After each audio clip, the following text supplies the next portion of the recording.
Welcome to Monday Q&A. This is Dr. Deborah Dupree with Felicia and 𝐿. And as you know, on a monthly basis, we try to stay on top of hot things happening in the world of reasonable accommodation and the interactive process. And as we have all experienced, the world has changed vastly in the last couple of years. I oftentimes will say in my interactive meetings that I've been doing this I've been working with employees with medical conditions in the workplace longer than the ADA, but since working with the ADA, I've never seen so many changes and so many nuances and so many issues and cases develop than I have in the last 2 years. I think you'd agree with that, right, Felicia? Yes, absolutely. Oh, great. Well, thank you again for being here. So, some of the hot topics. We'll see if we get to all of them, but there's a lot going on with the Supreme Court lately. And I thought that it would be good to just let you know that things are changing there and who knows what will come out. But the first one is all about the Supreme Court's plans for changing the definition of disability. And so, Felicia, I know that you did a little research on this, as have I. And so tell us what you know about this recent case that prompts this whole thing.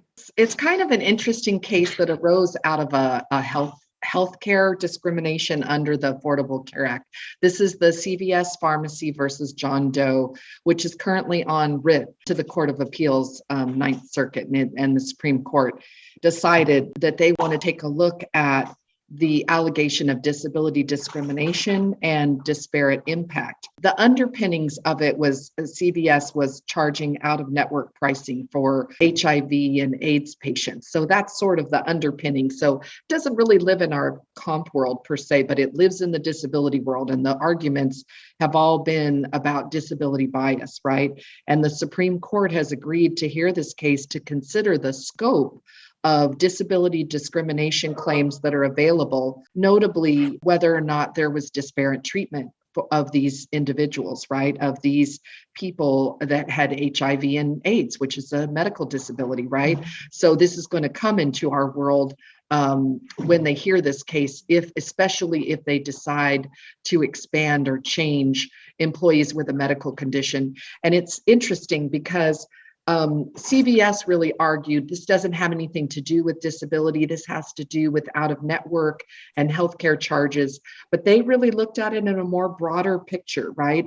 And the Ninth Circuit of Appeals and the Supreme Court obviously also felt that there was still some disparate treatment going on. So I think we have to be really careful when we're treating employees, not to treat them differently than others. And like I was telling you, I just recently looked at a case that the EEOC has recently just filed, which is the very first lawsuit that the EEOC filed on accommodation in COVID-19. Okay. Well, before we go to that, so let me come back to that with you, Felicia, in a moment.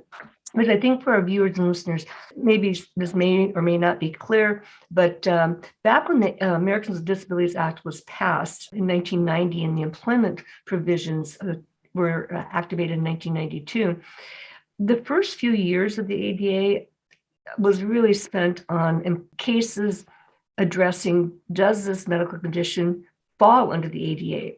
And so a lot of court cases were going on about, is this even protected under the ADA? And so with the amendments in 2008, that really changed in the sense that they sort of said, quit arguing about whether or not it's protected. You're wasting time. People are not being accommodated. And instead, focus on how does the condition impact activities of daily living? Well, guess what, folks? Work is an activity of daily living. And so the focus really shifted. And that's where we started to see a much more active implementation of the interactive process. Don't hang up your time on, is this qualified under the ADA? And just say, okay, if it impacts the ability to be at work, stay at work, perform the work, then employer do the right thing and try to make accommodations. And that's going to take dovetail over into using the interactive process and the impact on attendance, but also on performance of job duties. So I'm going to come back to that. So I just want to put that out there. Again, work is considered an activity of daily living. So we'll see how the Supreme Court goes on this. And even if the Supreme Court changes its decision, doesn't mean it will impact how we do the interactive process when it applies to work aspects. So, just because a law changes doesn't mean the EEOC will change its best practices. So something to pay attention to down the road. It'll take a while. Felicia, back to your other case by EEOC. So this was kind of an interesting case because this was an employee that requested telework, work from home, same thing, right? Mm-hmm. And the EEOC just sued ISS Facility, which is the employer for disability discrimination. And this is the first case, so we're going to watch this as it goes through. The employer basically denied an employee's request to work from home to protect herself from COVID-19. And then shortly thereafter, the employer fired her.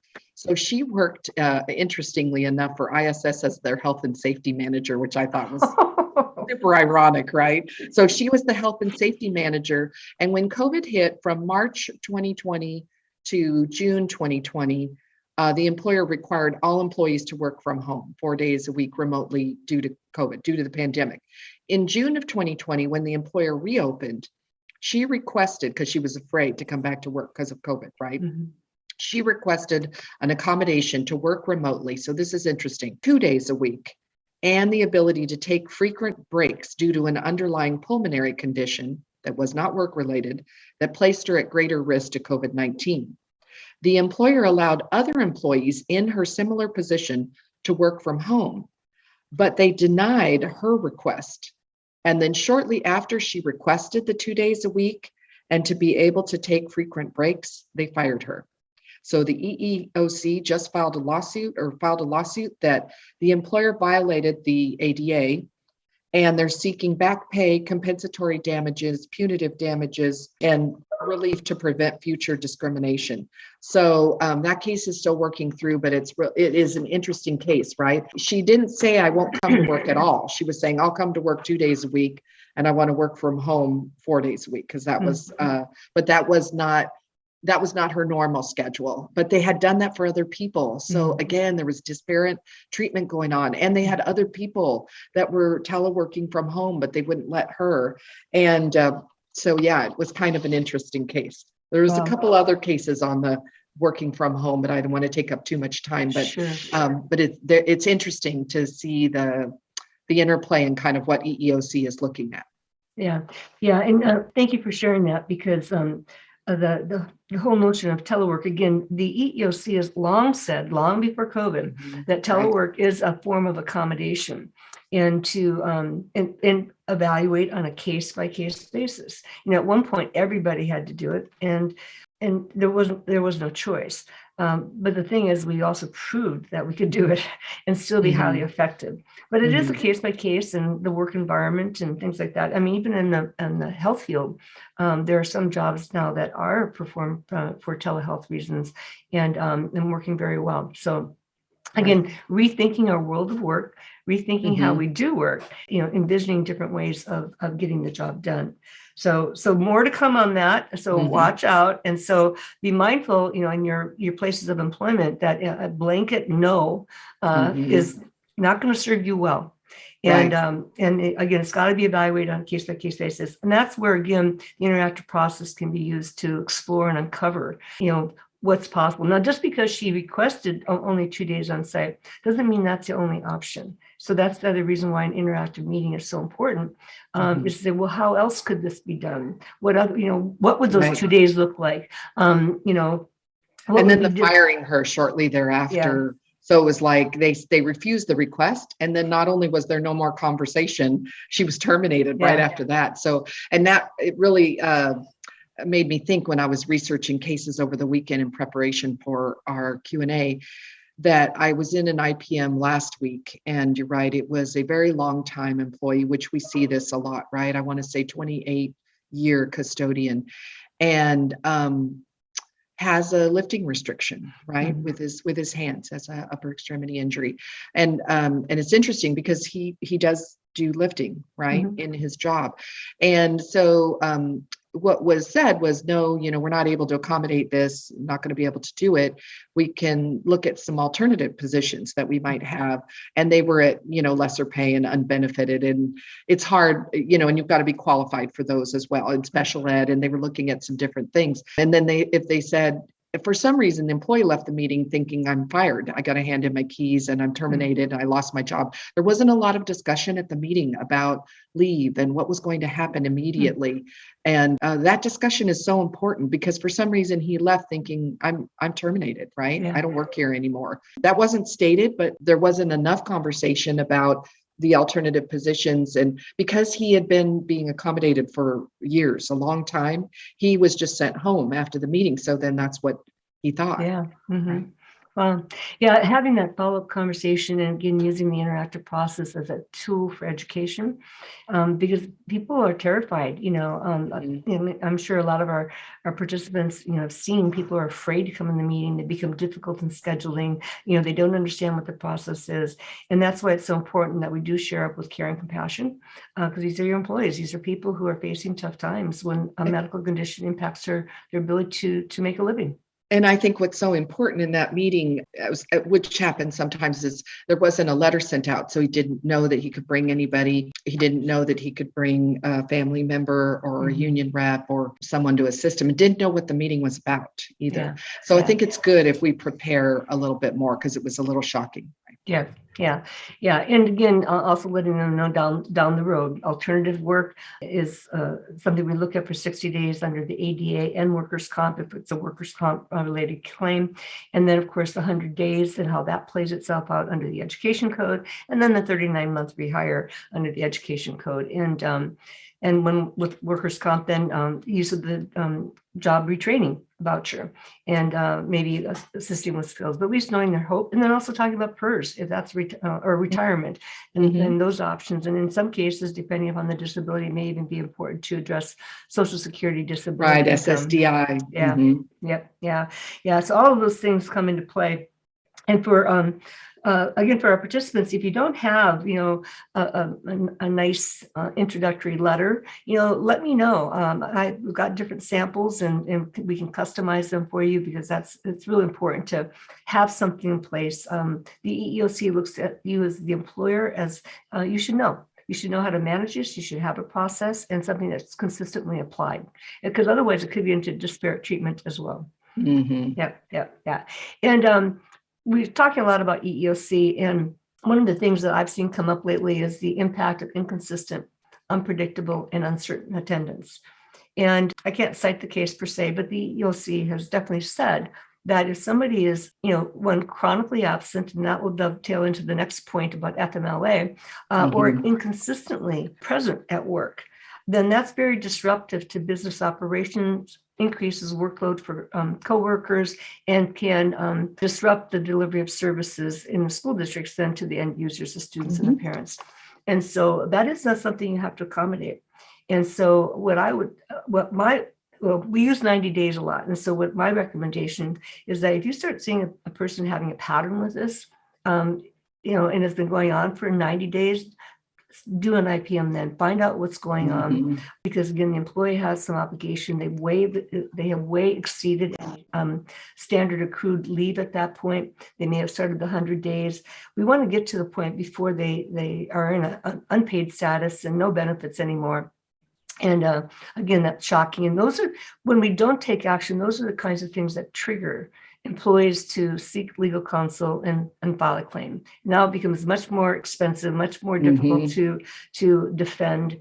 And if you haven't done your job, then you're almost a slam dunk going to get, fined in some way. I took a look at that case over the weekend because that case is interesting too. So that was the U.S. Court of Appeals 10th Circuit. They recently affirmed that was the Lamb v. Devon James, and the employee had mental health conditions and had attendance issues. So that they said, and he requested accommodation to be allowed to work half days on the days that she was experiencing intense anxiety. And then her request was denied by her employer, and she was terminated for attendance violations related to this anxiety condition. And then she sued under the EEOC, alleging failure to accommodate. But the 10th Circuit found that because she was away from work excessively and without warning, like she just wouldn't show up frequently. They didn't never know if she was coming in or not, per when I was reading the case.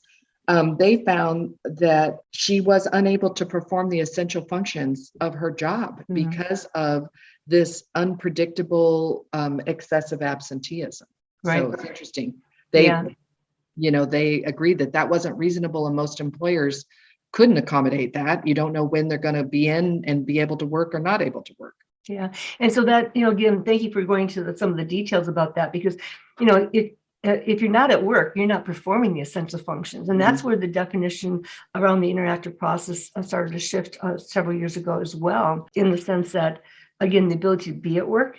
If you can't be at work, then how can we help you be at work? This indefinite, uncertain kind of absences, is that something we can work with? And the EEOC has already ruled on that. The other thing is that, staying at work.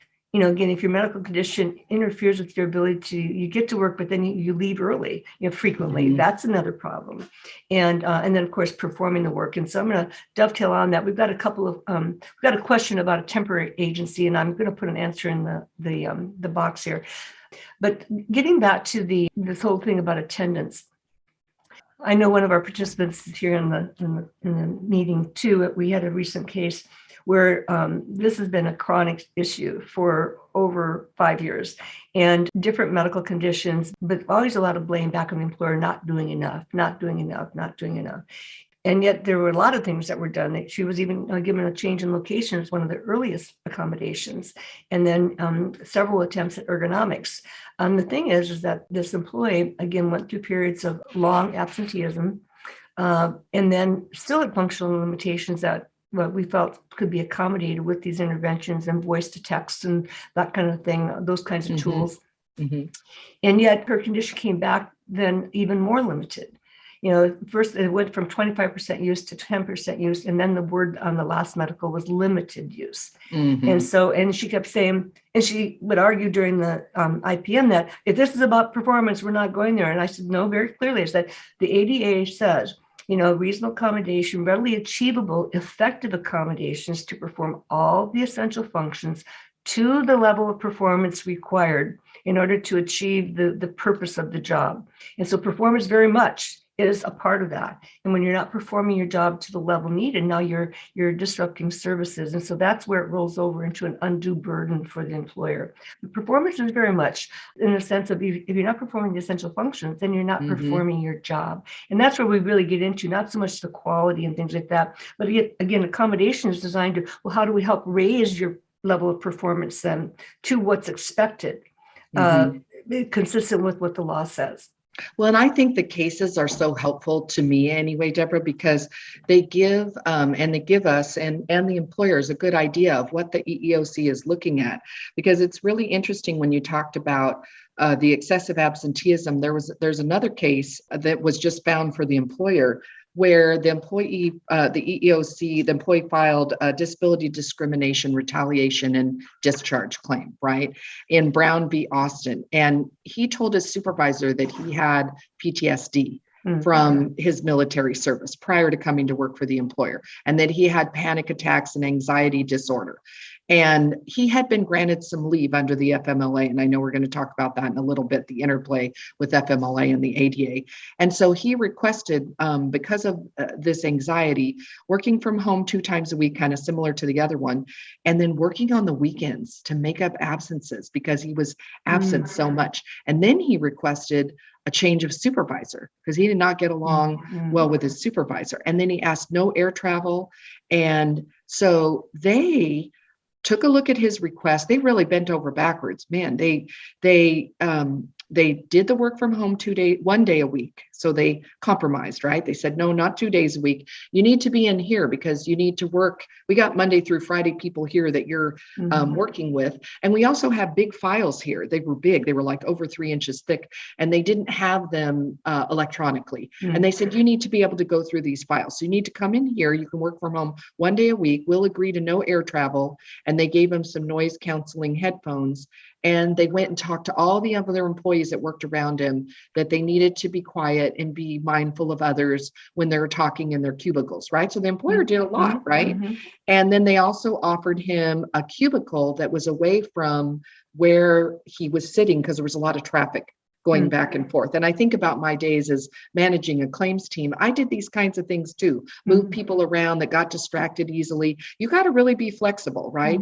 And so then they did a lot of things. And then they also offered him unpaid wellness breaks. I thought, oh, that's interesting. Wow. And all of these things he rejected out of hand. And then he said, no, I want a new supervisor and I want what I want. And they said, look, there's a lack of positions on other teams. We don't have another supervisor for you. And so months later, they placed him on paid leave because there was a scuffle between him and the supervisor. They got into some kind of a fight. And he received a reprimand letter, but they brought him back to work even after that. And then he resigned and filed a suit with the EEOC saying that they failed to accommodate him, they discriminated against him with disability, and that they discharged him. But EEOC said no. They said, we think your employer, they saw the pattern, right? We looked at everything. We have really tried to bend over backwards. They said there's no triable issues on the failure to accommodate your mental health. We don't think they discriminated against you and that your discharge was unlawful. But you can see why the facts of this case, because the employer really tried to kind of get creative and say, well, we can do this and we could do this, and offered, it wasn't everything he wanted, but they came back with some other things, right? Yeah. Well, that's similar to another case that we talked about in that earlier session, in that, the EEOC basically, in a nutshell has said, just because the employer asks for something or the doctor says something doesn't mean that it happens. And so the saying we oftentimes use is that just because the employee wants a Cadillac and a Volkswagen will do, you don't give them the Cadillac. You give them the Volkswagen. And so that's something really important too.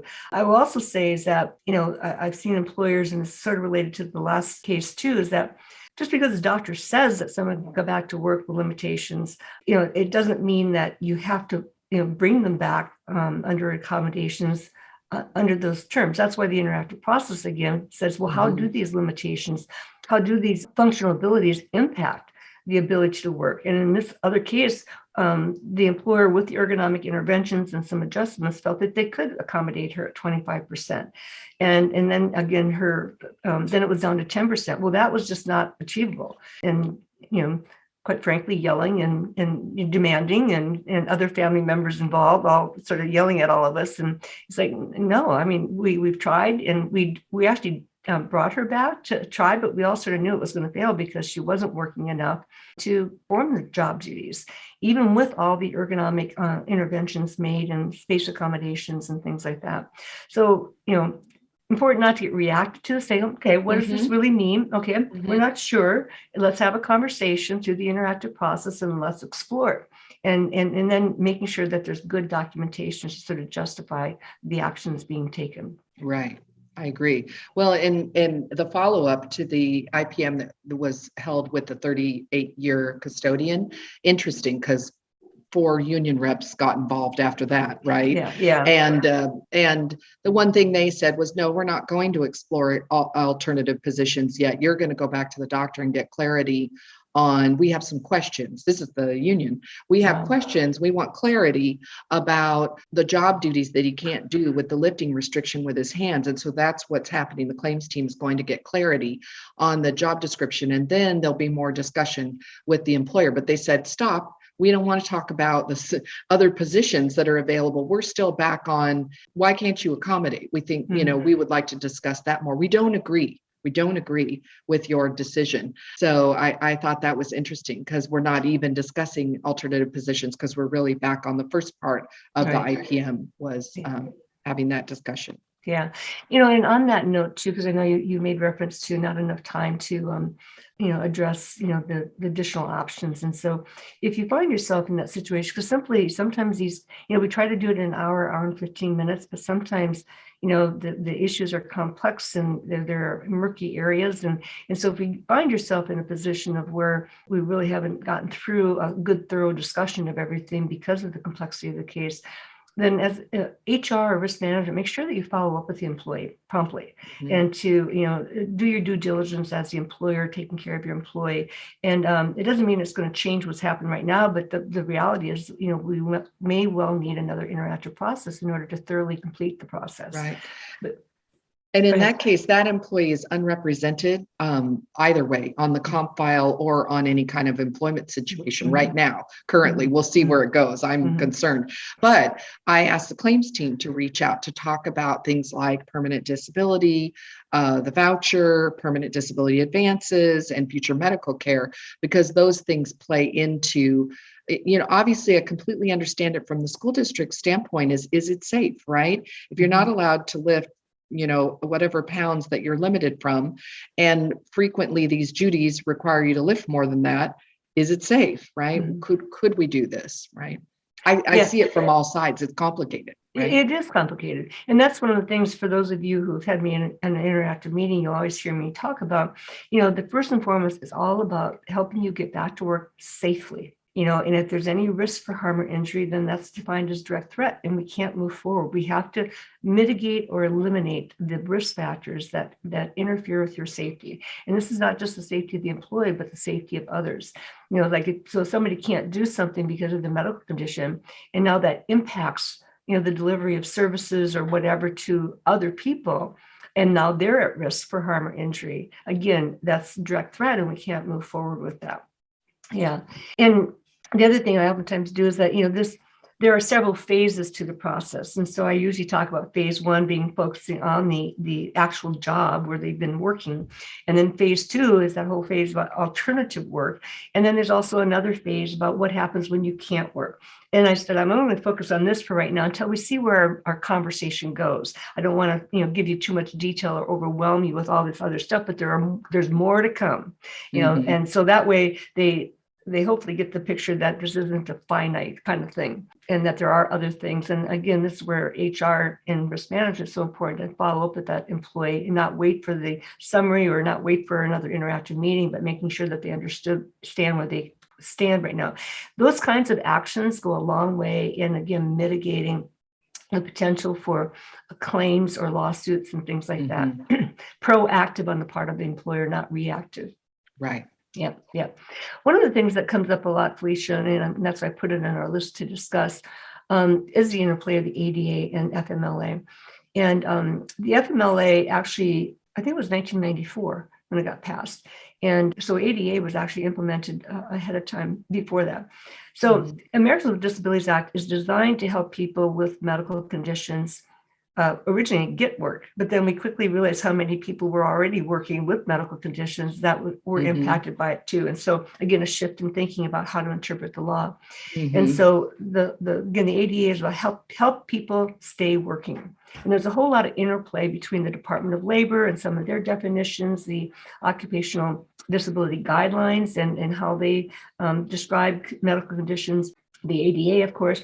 And so there's a lot of different things happening at the federal level that intersect this. But the whole idea, again, is to keep people working, because there's lots of stats that show when people are not working due to medical conditions, their quality of life, their socioeconomic index drops substantially, not impacting just the employee, but their family members. And so then we have people going on to other disability benefits like SSDI. So it's a real financial drain, for our resources when people are not assisted in being at work. Now, on the other hand, the Family Medical Leave Act actually was an outgrowth of the pregnancy disability laws. And the intent was really to give to be gender friendly and give fathers protected leave when their newborns were born. But it went beyond that, and so it really is the employee or an immediate family member can take up to 12 weeks consecutively or intermittently throughout a calendar year. Now, I know in the school districts, there are a lot of positions that might be 10-month or 11-month, not totally year-round. The FMLA is based on a year-round position consisting of 2,000 hours of work per year. And the threshold to qualify for FMLA protections, you have to work 2/3 of the available work hours in order to be qualified. Well, you have to be able to work 2/3 of the available hours in the preceding year in order to qualify for the current year. Okay. So that's why, and I wanted to bring this up because it's just came up in a case the other day too. When people do have chronic conditions and they already have a high rate of attendance. And so if you get to about 3 years of high rate of absenteeism, you potentially are not are no longer qualified for FMLA protection. And so Right. it's real important to take a look at that pattern of attendance or absenteeism, where people stand. Because again, like in one case, they had missed like 28% of their work one year, so they were still qualified, but then it jumped up to 44%.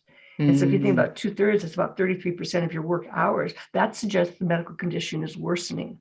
And so whether or not they've applied for FMLA protection, but again, these are numbers, these are patterns that we can use when we're talking about the accommodation process and trying to bring things to a close. Because again, inconsistent, unpredictable, uncertain attendance really, throws a wrench into everybody else's work, as well as the delivery of services, in this particular case, to special education students. Right. And so, and that's another important thing to cover in the interactive process then. But for those of you who are participating today, make sure that you pay attention to the chronicity, of someone's attendance or absenteeism. And that's a red flag that you should hold an interactive process. You need to educate your employee, but you also need to curb the situation because of the drain it takes on the operations. Right, because they do speak, the overlay I think of is in FMLA and ADA too, is kind of that intermittent time off work for like things like physical therapy, recuperation from an illness, repairs that are being done, training a service animal, getting some software that you need. Sometimes you're not just out for 12 weeks, right? You're out a little bit for a long period of time with FMLA. You might be out and coming back and out and coming back. We don't usually see that in workers' comp. Usually you're out, but we do sometimes. We see it because we have physical therapy and we have OT, and you might be getting some psychological therapy where you're off intermittently, right? You're off and coming back and off and coming back. I talk so often to employers in our school districts about the time off for medical appointments, because there's a lot of medical appointments when you're recovering from an injury. There's a lot of things, right? You're getting an MRI, you're getting physical therapy, you're having plasma injections into your knee, you're having a lot of stuff done. And they're like, wait a minute, who's covering all this time off? And I said, that's just based on your policy, your own policy. That's not covered in the comp world. That's ADA and FMLA. You can kind of take your sick leave time for that. But in our world, that's not covered, right? So it's based on the employer's policy. You're either docking sick leave, and some of our districts allow them to use their 60 days of industrial leave in hours to pay for that time, if it's available. Yeah. Thanks for bringing that out. And one of the things too is that, employees say, well, I have a medical condition. I can just do my I can be gone whenever I want. Yes. No, they should be, particularly with the school days not running till 5:00, they should be able to schedule their appointments after working hours so that attendance doesn't become a chronic problem. We had a really interesting, things come up all the time that I've never seen before. I'm sure you run into it too. But on Friday, we got a complaint from the claims team came over to the district and I saying, hey, this employee went to their attorney, who went to our attorney, saying that failure to accommodate, you're not allowing him to take time off to go to medical appointments, which is not okay, right? So then I said, well, wait a minute. This particular school district does have a policy that you have to be docked sick leave for your appointments. They don't allow them to use their 60 days of industrial leave. And that's not a legal requirement. That's not what industrial leave is strictly for. But their policy says if you miss time for your appointments, whether they're group health or for workers' comp, you're docked sick leave. And it clearly states that. Well, so what the employee, so what I clarified, and the district also said, yes, this is correct. They have a policy that they can certainly leave to go to appointments, but they are going to be using their own time. And that is what he was referring to. He wanted to leave whenever he wanted to and not have it be docked out of sick leave. He thought that that was a covered benefit. So then I clarified, and the district clarified that no, he's allowed, because they were saying failure to accommodate. They brought that up because he wasn't being allowed, as he was saying, he wasn't being allowed to go to appointments, but that wasn't true. The district said, we encourage him to go to his appointments, but he will have to use his sick time to do it. Yeah, thank you for clarifying. Because there's 2 points I would like to say about that. Is that one, again, going whenever he wants Now that's disruptive to workplace operations, could interrupt the delivery of services or whatever the job is intended to do, and then increase the burden of work on others. And again, certainly difficult to manage. And so directing employees as much as reasonably possible. Now we know some appointments can't be made later in the day, and so that's okay, but that should not be the norm. Right. I remember pre-COVID, we dealt with an employee who had a chronic condition, not work related, sort of that same thing. She'd come in late, she'd leave early, and then she'd take, her medical appointments. Like, no, that's not okay. And that's why an interactive process can really help you understand the dynamics, the context of what's going on. And again, to educate the employee that we'll work with you for a reasonable amount of time. Then you can go back to your temporary accommodation practices of usually it's 60 plus 60. But the EEOC has this max 180 days. We'll work with you for the next few months, but we got to get back to some normalcy here. And I got a really interesting question this morning. It just came up, and you're right. They said, hey, they leave at 3. That's their normal schedule. And they just let us know they have a comp appointment at 2:45, meaning need to leave early. And I said, you're right. Then you got to go back to your past practice and your policy. Do you allow people to go to medical appointments on work time? And I'm assuming she would. And does she need to take her sick leave? Do you allow them to use their industrial leave, or do you just allow them to go whenever they'd like? What is because they didn't know, right? So I said, you need to do some research. This is a smaller school district. What do you usually do in instances like this? And how do you normally handling these? Because what they wanted to say was no, you cannot go to your work comp appointment 2:45. You can go after 3:00. And I said, no, you need to look at what do you do with everyone? Do not, you can't do something different with them that you don't do for everyone. Right. Well, and the other thing about that too is reasonable new notice. And, you have to say, do you have a policy? If someone's going to take off time, is there advance notice required? Because generally the thinking is just from a management and psychological perspective, if at least not less than 24 hours, but preferably 48 to 72 hours. Because if we know ahead of time, then we can plan it. You can plan, right? Yeah, well, this was the teacher, so she's leaving her classroom early, right? This is a problem. Yeah. Right. So same day changes are not good. The other thing I wanted to say real quickly about that last one who was claiming failure to accommodate, just because an attorney is saying something doesn't mean the attorney understands. Right. Okay. It's just like doctors. They don't necessarily understand this whole accommodation process and what the world of work looks like. Attorneys, unless you specialize in employment law, not workers' comp, and understand the ADA, they don't really know, and they'll throw terms around just to scare you, really. So, right. Yeah. These can really be rolled into one, using the interactive process for new hires, and then also going beyond medical.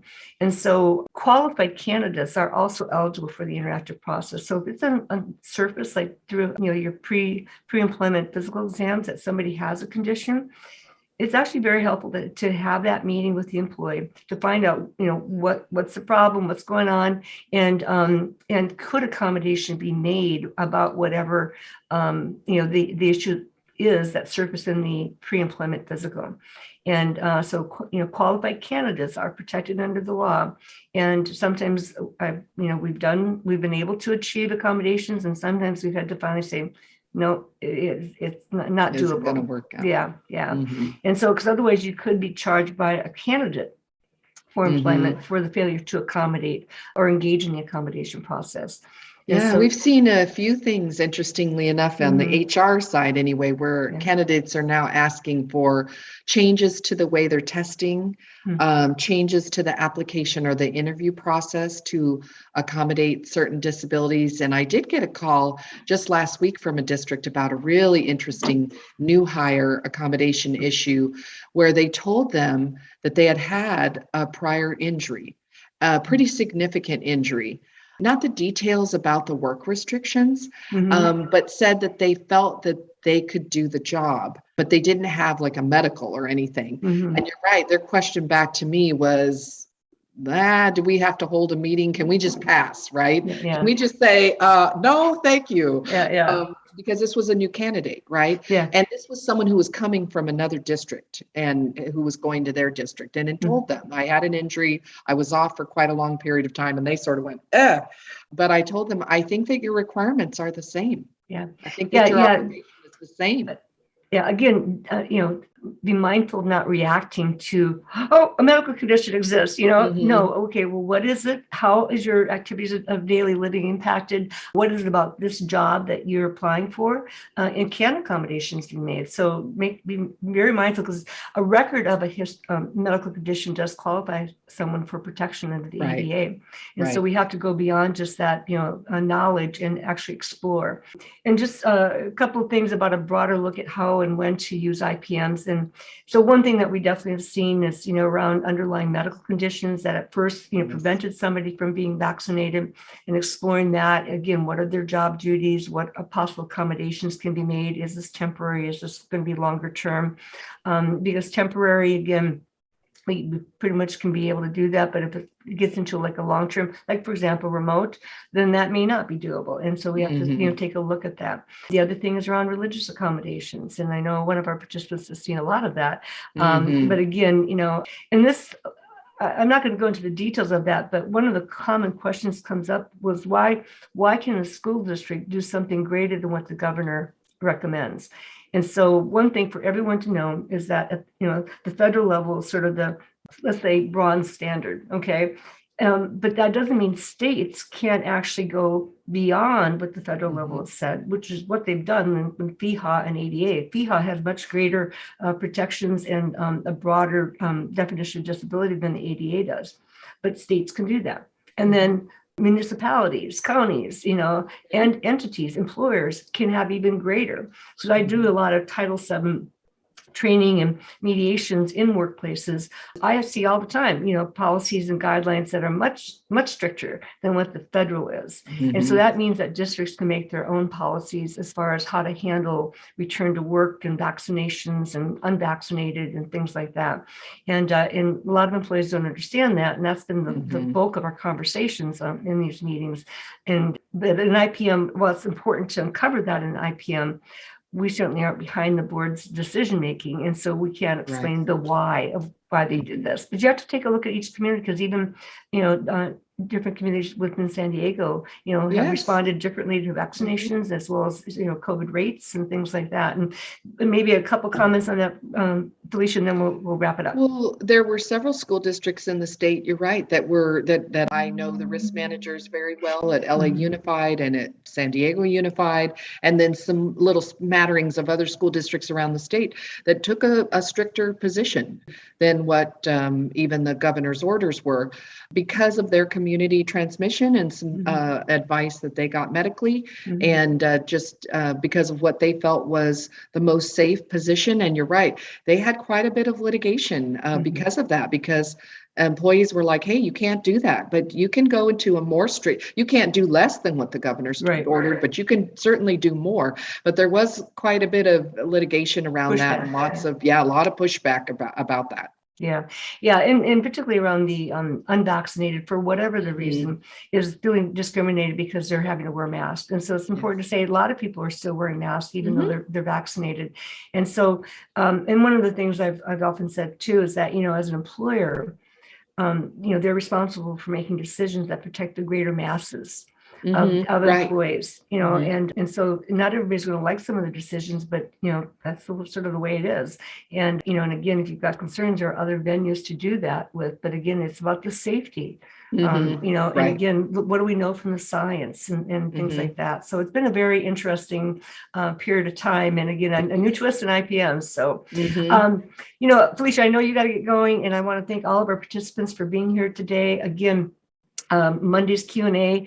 We'll have another one in June, but we will be going dark in July and then resuming again in August. And we'll be getting the recording out very quickly. It's pretty much almost ready to go. And but by the end of the week, as well as for April. And so I want to thank you again, Felicia. Always, you always come so prepared with your research and contributions. I love it. And so I love partnering with you. And thank you to all the participants out there again. Farewell, safe drive. Yes, it's my pleasure. Yes, stay safe. Okay, we'll see you next month, folks. Bye-bye. Bye, everyone.